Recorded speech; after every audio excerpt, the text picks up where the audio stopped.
कौन थे राम, कैसे जन्मे, कैसे सीता मिली, कैसे जंगल गए, वनवास हुआ, कैसे सीता का अपहरण हुआ, कैसे, पूरी कथा हनुमान जी ने सुना दी। सीता का धरती में समाना वो भी सुना दिया।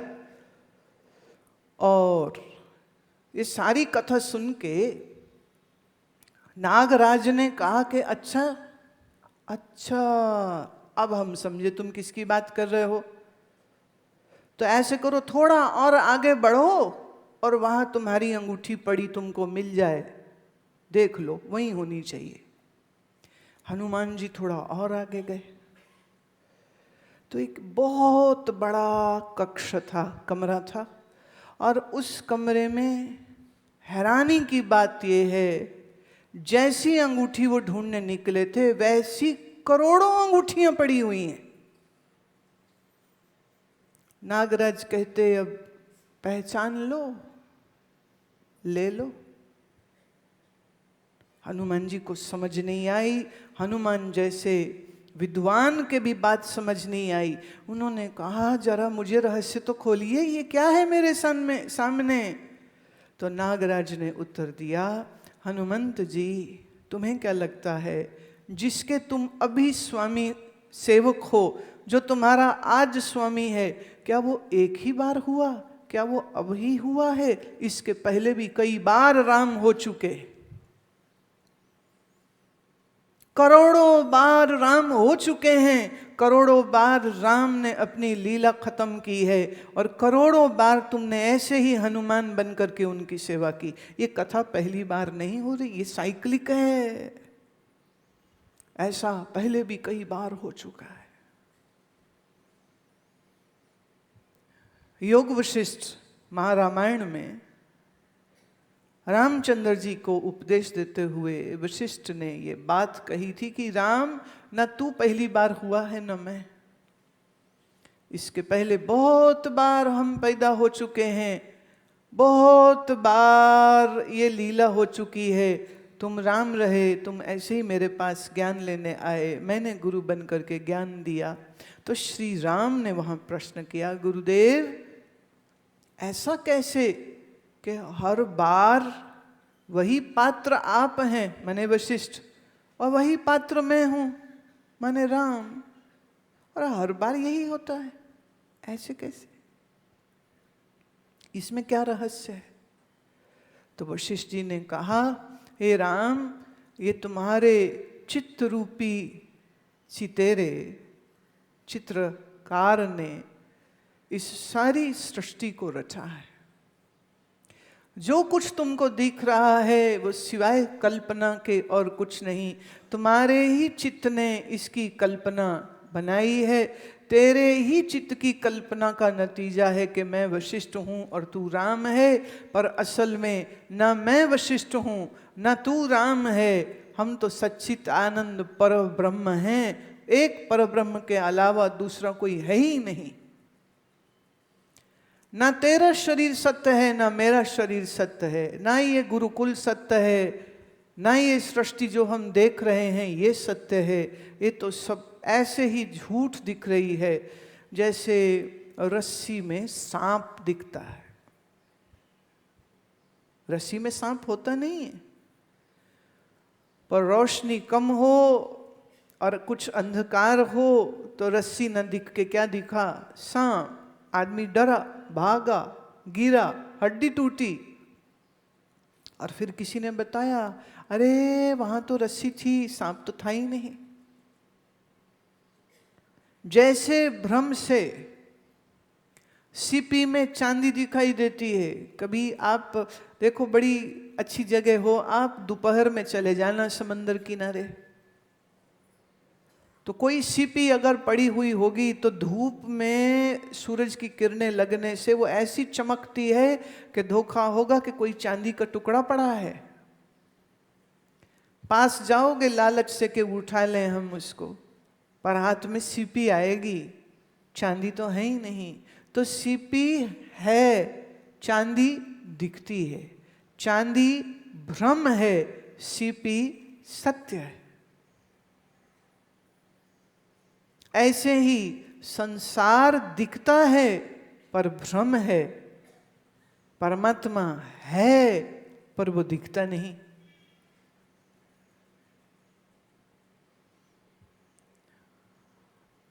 हनुमान जी को बात समझ नहीं आई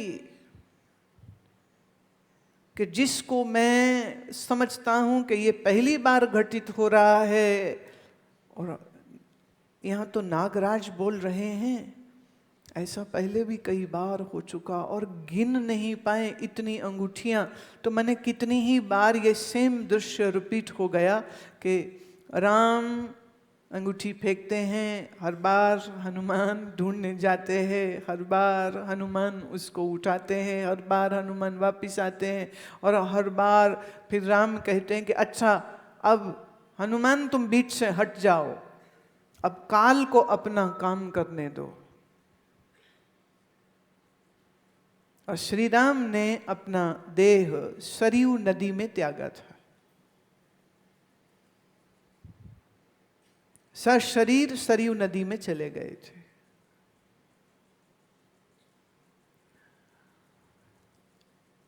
अब इसमें भी एक बड़ी बड़ी प्यारी एक बात कथा की ये भी निकलती है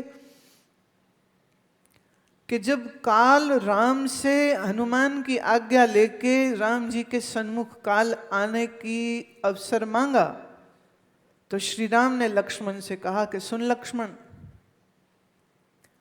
मैं अब भीतर कुछ बहुत गहन विषय पर चिंतनशील रहूंगा।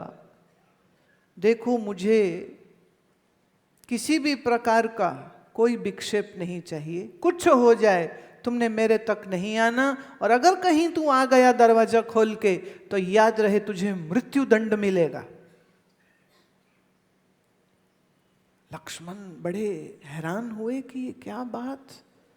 बोले नहीं बड़े भैया, आप जाइए निश्चिंत होकर के, मैं आपके द्वार पर पहरेदार बन के खड़ा रहूंगा, आप निश्चिंतता से जाइए, मैं आपको कोई विघ्न बाधा नहीं दूंगा।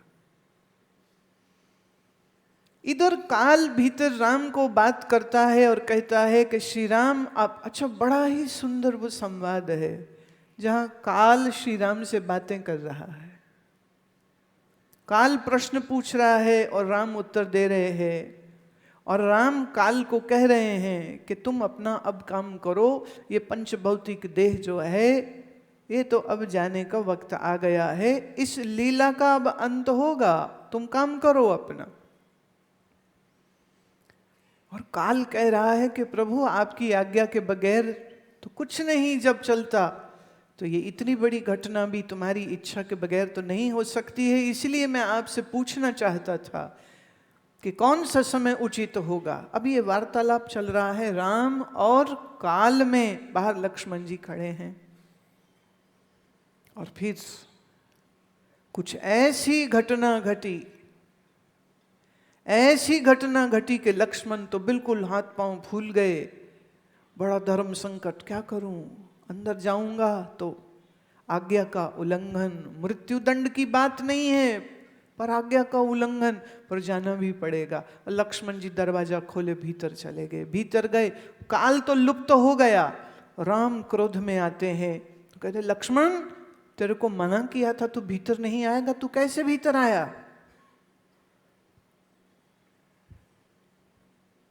उन्हें निवेदन किया मैं क्यों आया। राम कहते वो हम नहीं जानते, तुमने आज्ञा उल्लंघन किया, जा तुझे मृत्यु दंड दिया। अब ये लीला का हिस्सा क्यों है। जब राम भरत शत्रुघ्न आए साथ हैं तो एक्चुअली गए भी साथ हैं, गए भी साथ ही हैं। काल जयी आत्मा है, पर ये शरीर ये तो काल का ग्रास है, काल इसको खाएगा।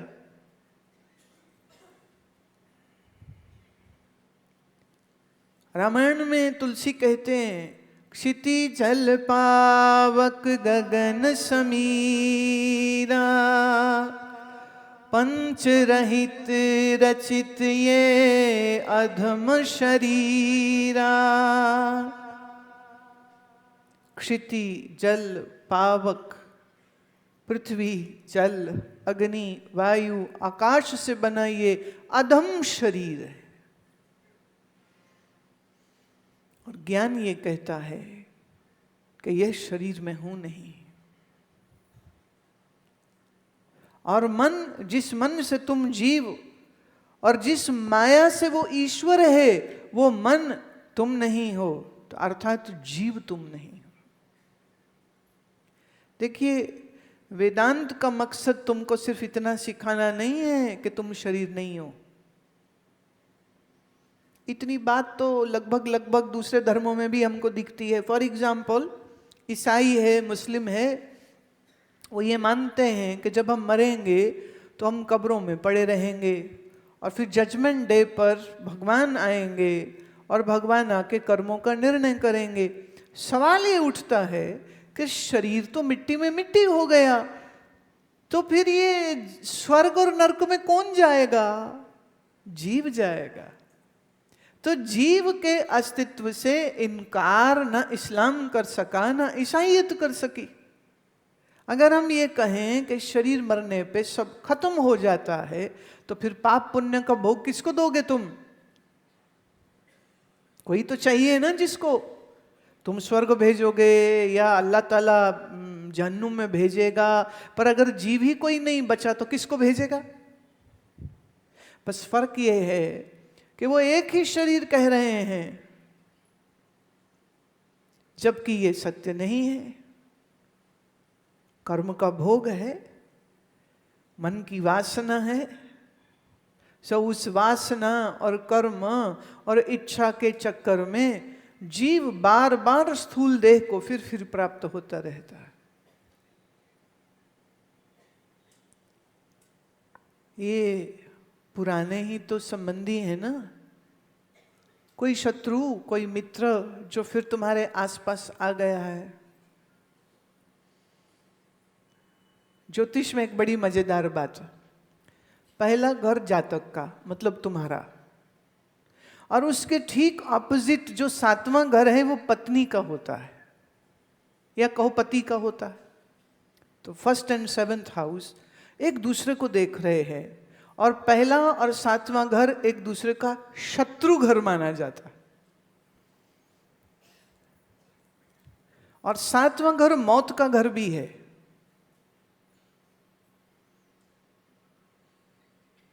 अब मतलब क्या हुआ? ये शरीर के जो संबंधी हैं वो क्यों बने संबंधी? ये भाई बहन, छठा घर मामा का है। हाँ? अब छठे घर में कुछ कठोर ग्रह आ गया तो इसका मतलब मामा से हमेशा लड़ाई बनी रहेगी। मित्रों के घर में शत्रु ग्रह आ गया कोई कठोर, तो दोस्तों से लड़ाई होती रहेगी। वहां अच्छा कोई ग्रह बैठ गया तो कहेंगे अब इसको तुम्हें मित्रों से बड़ा लाभ होगा। ज्योतिष तो भाई विज्ञान है। आश्रम में आजकल ज्योतिष की पढ़ाई फिर से शुरू कराई गई है, और इस बार तो एप्लीकेशन के थ्रू है, अमृत वर्षा ऐप के थ्रू, कि कोई दूर बैठे भी सीखना चाहे तो ज्योतिष सीखे। But it's very interesting. 1st and 7th house, ऐसे पति पत्नी भी हैं, ऐसे मौत का भी घर है, यात्रा का भी घर है, स्मॉल बिजनेस का भी घर है 7वां। जुड़ा हुआ है सब कुछ। हानि होगा, लाभ होगा, फायदा होगा, नुकसान होगा, रोग होगा, नहीं होगा, भाई अच्छे होंगे, नहीं होंगे, पत्नी अच्छी होगी, नहीं होगी, बच्चे अच्छे होंगे, नहीं होंगे। 10वां स्थान कर्म का है, कर्म की जगह अच्छी होगी, नहीं होगी, प्रॉफिट होगा, लॉस होगा। तुम्हारी इस जिंदगी का सारा ड्रामा इन 12 घरों से दिख जाता है। अच्छा महाराज, अच्छे ज्योतिषाचार्य के पास बैठ जाओ तो वो तुम्हें तुम्हारे जीवन में होने वाली घटनाओं के बारे में बहुत कुछ बता सकता है। और श्री राम तो ऐसे गुरु के शिष्य हैं, वशिष्ठ, जो ज्योतिष के पिता कह सकते हैं हम। नारद जी और वशिष्ठ जी, भृगु ऋषि, ये सब ज्योतिष के मूल आचार्य हैं। अब सोचने की बात है, क्या रामचंद्र जी को मालूम था कि उनकी जिंदगी में क्या कुछ होने वाला है, या नहीं पता था? दशरथ को सब पता था या नहीं पता था? सच ये है कि जब रामचंद्र जी अभी छोटे बच्चे थे, उस समय पर एक बार वशिष्ठ जी से उन्होंने प्रश्न पूछा था कि गुरुदेव, कुछ मुझे मेरे जीवन के आने वाले काल के विषय में बताइए, जीवन मेरा कैसा होगा, क्या होगा। तो वशिष्ठ जी ने पूरी कथा, पूरी कहानी दशरथ को बता दी थी। दशरथ ने प्रश्न पूछा, अरे ऐसा मुश्किल समय देखना पड़ेगा मुझे भी और मेरे प्रिय राम को भी, क्या हम कुछ कर नहीं सकते? आजकल का ज्योतिषी होता, यज्ञ करा लो, काल सर्प लगा है दशरथ तुझे, उसकी पूजा करा लो, मंगल की वक्र दृष्टि पड़ रही है, कुछ करा लो, राहु की छाया आई पड़ी है, कुछ करा लो। पर वशिष्ठ जी ने मालूम क्या उत्तर दिया था दशरथ को? ए राजन, जो हो रहा है, जो होगा, उसको कोई परिवर्तित नहीं कर सकता है।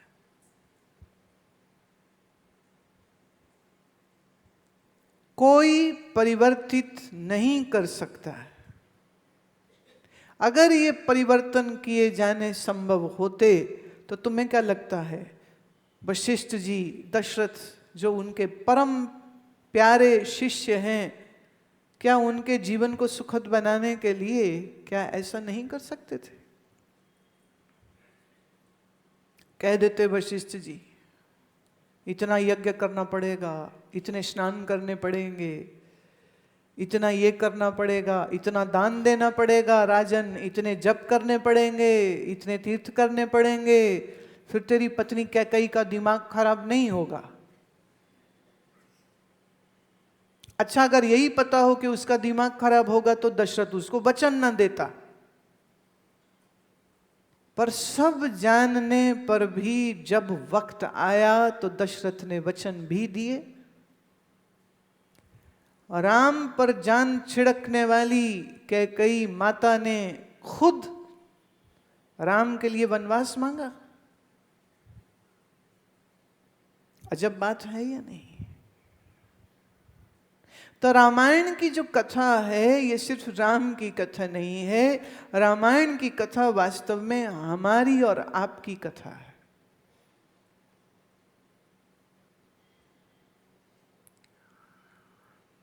तुलसीदास जी की लिखी रामायण आप में बहुत लोगों ने हो सकता पढ़ी हो, पर बहुत गहराई से ना भी पढ़ी हो, ये भी एक संभावना है।